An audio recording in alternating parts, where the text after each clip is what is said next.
Bienvenue sur la chaîne Entertainment Animé. Ici, nous plongeons dans les aventures épiques et inoubliables de l'univers de One Piece, où Monkey D. Luffy et l'équipage du chapeau de paille naviguent à contre-courant pour réaliser leur rêve, devenir le roi des pirates. Alors, assurez-vous de vous abonner et d'activer la cloche de notification pour ne rien manquer des dernières mises à jour concernant l'univers de One Piece. Ce chapitre poursuit l'atmosphère festive au village d'Elbaf, où l'équipage du chapeau de paille s'amuse aux côtés des nouveaux pirates guerriers géants. Tout le monde profite des plats et boissons typiques des géants, en riant et partageant des histoires. Au milieu de cette foule animée, Kalen, un jeune garçon courageux introduit dans le chapitre précédent, attire l'attention. Kalen est un enfant métis, né d'une relation entre un géant nommé Ripley, qui travaille comme enseignant à l'école Walrus, et un humain qui était autrefois un pirate redoutable. Le père de Kalen vit désormais à Elbaf, bien que son passé de pirate reste entouré de mystères. Kalen lui-même semble très enthousiaste de se retrouver au milieu de l'équipage du chapeau de paille, particulièrement lorsqu'il écoute leur récit d'aventures. Pendant la fête, Ja Rule, l'un des géants légendaires d'Elbaf, approche Luffy et entame une conversation. Il révèle qu'il suit les exploits de Luffy grâce aux journaux. Selon Saul, les journaux ne sont pas distribués directement à Elbaf, mais les pêcheurs qui voyagent en dehors de l'île rapportent ces journaux. Dans la bibliothèque d'Elbaf, une chouette possédant les pouvoirs du fruit du démon, Ikuno m'y agrandit les journaux pour que les géants puissent les lire facilement. Ja Rule a félicité Luffy en le qualifiant de jeune pirate extraordinaire. Il a évoqué les grandes réalisations de Luffy, comme vaincre Kaido à Wano, affronter l'amiral Kizaru à Egghead, et survivre malgré un siège par les 5 Gorosei en même temps. À un si jeune âge, ce que tu as accompli est vraiment incroyable, déclara Ja Rule avec un sourire fier. Lorsque Luffy, curieux, demanda qui était le capitaine du père de Kalen lorsqu'il était pirate, Ja Rule éclata de rire. Le capitaine du père de Kalen était le roi des pirates, Gol des Rochers, répondit-il fermement. Cette déclaration surprit tout l'équipage du chapeau de paille. Zoro, Sanji, Nami et les autres cessèrent immédiatement ce qu'ils faisaient, fixant Ja Rule avec des expressions pleines de stupeur. Luffy lui-même resta silencieux un instant avant de se gratter la tête et de sourire largement. « Ouah, ça me rend encore plus curieux à propos du père de Kalen », dit-il, détendant à nouveau l'atmosphère. Cependant, derrière leur rire, on pouvait sentir une grande admiration et une forte curiosité à propos du lien entre Kalen, son père, et le roi des pirates. Ja Rule poursuivit son récit sur le père de Kalen, qui n'était pas un simple membre de l'équipage de Roger, mais l'un des plus puissants et un homme de confiance de Roger. Le père de Kalen était Scopper Gaban, révéla Ja Rule, choquant une fois de plus tout l'équipage du chapeau de paille. Luffy, avec curiosité, demanda « N'était-ce pas le vieux Rayleigh, le membre le plus fort de l'équipage de Roger ?» Ja Rule hocha la tête, reconnaissant que Silver Rayleigh était effectivement le numéro 2 des pirates de Roger. Cependant, il expliqua que Scopper Gaban était le numéro 3, un combattant redoutable qui avait joué un rôle crucial dans les exploits ayant permis à Roger de devenir le roi des pirates. En entendant le nom de Scopper Gaban, Usopp posa alors la question « Dans ce cas, ça va dire ce qu'est One Piece ?» Ja Rule répondit « Bien sûr, Scopper Gaban le savait. » Mais il n'a jamais révélé le secret du One Piece à qui que ce soit, pas même à sa femme ou à ses enfants. Cette réponse éveilla encore plus la curiosité de l'équipage sur Gaban et son lien avec ce trésor légendaire. Pendant ce temps, l'histoire se déplace vers un château situé près du village occidental d'Elbaf.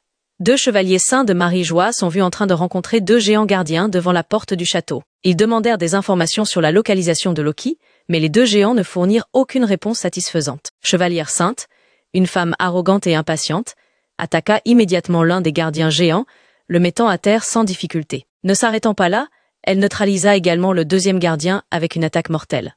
Cette démonstration brutale de force révéla à quel point les chevaliers saints pouvaient être dangereux, n'hésitant pas à user de violence pour atteindre leurs objectifs. Cependant, avant que la situation ne s'aggrave davantage, Scopper Gaban apparut sur les lieux.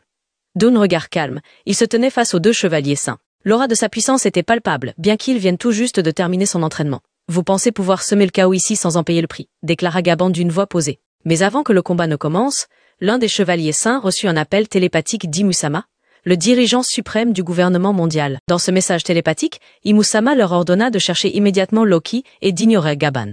Les chevaliers saints partirent aussitôt en utilisant la technique Soru, laissant Gaban sans engager le combat. Gaban, qui n'était pas d'humeur à se battre, ne les poursuivit pas. À la place, il appela un autre géant pour transporter les 2 gardes blessés vers un lieu de soins. « Je ne vous laisserai pas mourir ici », dit Gaban aux gardes évanouis, montrant ainsi son côté attentionné envers les géants d'Elbaf. Après que les deux chevaliers sacrés aient quitté le château pour chercher Loki, nous faisons plus amplement connaissance avec l'un d'eux, une femme qui utilise les pouvoirs du fruit du démon Zoan mythologique. Les Hitohitonomi modèle momie. Comme il est expliqué, la momie est une créature issue de la mythologie de l'Égypte ancienne, et Oda a intégré cette capacité dans la catégorie Zoan mythologique. Le pouvoir des bandages est l'une des capacités principales de cette femme, qu'elle peut utiliser pour attaquer ou lier ses ennemis. Son apparence, avec des bandages enroulés autour de son corps, renforce encore plus son lien avec le pouvoir de son fruit du démon. Il est prédit que ce pouvoir sera de plus en plus exploré dans cet arc d'Elbaf, offrant à cette femme l'opportunité de dévoiler davantage de capacités uniques issues des momies. Pendant ce temps, le chevalier sacré masculin, qui ressemble à Shanks, devient de plus en plus mystérieux. Bien qu'il ne soit pas précisé, s'il est utilisateur d'un fruit du démon, Oda semble vouloir garder le véritable pouvoir de ce personnage secret pour le moment. Cependant, ce qui a été révélé cesse la puissance incroyable de son haki. Lorsqu'il s'approche du groupe de géants qui sont réunis, il libère un haki extrêmement puissant. Dans ce moment, son haki exerce une pression incroyable qui empêche tous les géants présents de bouger. Ce haki est similaire à celui utilisé par Shanks lorsqu'il a arrêté l'amiral Ryokuju dans un moment précédent, où même le pouvoir du fruit du démon de Ryokuju n'a pas pu fonctionner en raison de la domination de ce haki. Cela montre à quel point ce chevalier sacré est puissant et la similitude de son pouvoir avec celui de Shanks. Le chevalier sacré masculin ne se contente pas de montrer sa force, mais aussi sa motivation. Il menace les géants autour de lui avec des mots inquiétants. Je ne poserai la question qu'une seule fois. Si vous ne répondez pas, soyez prêts à perdre vos vies. La question est la même que celle posée par la chevalière sacrée féminine auparavant, à savoir l'emplacement de Loki. L'ordre d'Imusama de trouver Loki immédiatement renforce l'urgence de leur mission. Ces deux chevaliers sacrés ne font pas seulement face aux géants, mais cherchent également Loki de manière précipitée pour accomplir la tâche qui leur a été confiée. Dans la salle d'autorité, les Gorosei discutent des rumeurs selon lesquelles Scopper Gaban, l'un des anciens membres d'équipage les plus puissants de Gold dérogé, pourrait se trouver à Elbaf.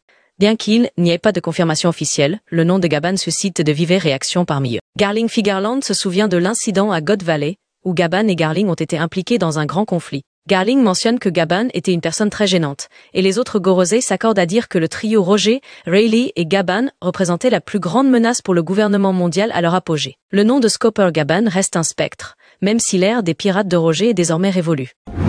Histoire se déplace vers Lilith et Bonnet, qui explorent Elbaf.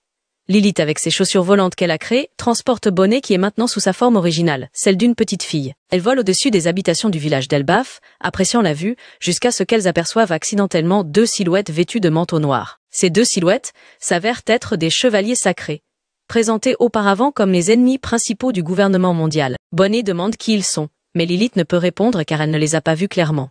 Cependant, Lilith ressent une étrange impression car le Haoshoku Haki des chevaliers sacrés, similaire à celui de Shanks, se fait sentir jusqu'au ciel, influençant même ceux qui sont dans les airs. Les deux chevaliers sacrés ont pris conscience de la présence de Lilith et Bonnet.